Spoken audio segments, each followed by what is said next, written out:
നമ്മുടെ ജീവിതത്തിൽ നമുക്ക് ദൈവം ഒരവസരം തന്നിട്ടുണ്ട്, എ ചോയ്സ്. ഇത് ഹൈ എനർജി, ഇത് മിഡ് എനർജി, ഇത് ലോ എനർജി, ഇത് വെരി ലോ എനർജി. ദൈവം നമുക്ക് തന്നിരിക്കുന്ന ചോയ്സ് ഇതാണ്. ഇതിൽ ഏത് എനർജി ലെവലിൽ നിന്ന് വൈബ്രേറ്റ് ചെയ്യണം എന്ന് തീരുമാനിക്കാനുള്ള റൈറ്റ് ദൈവം നമുക്ക് തന്നിട്ടുണ്ട്.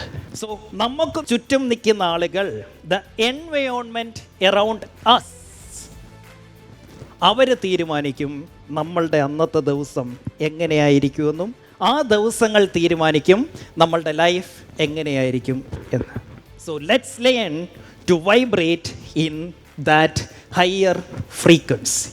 ആ ഹയർ ഫ്രീക്വൻസിയിൽ എങ്ങനെ വൈബ്രേറ്റ് ചെയ്യണം, അവിടെയാണ് ഏറ്റവും കൂടുതൽ ഹാപ്പിനെസ് കിട്ടുന്നത്, അവിടെയാണ് ഏറ്റവും കൂടുതൽ സമ്പത്ത് കിട്ടുന്നത്, അവിടെയാണ് ഏറ്റവും കൂടുതൽ സക്സസ് കിട്ടുന്നത്. നമ്മുടെ ജീവിതത്തിൽ നമ്മൾ ആഗ്രഹിക്കുന്ന കാര്യങ്ങൾ നമ്മളിലേക്ക് ആകർഷിക്കപ്പെടണമെങ്കിൽ you have to vibrate in high energy source.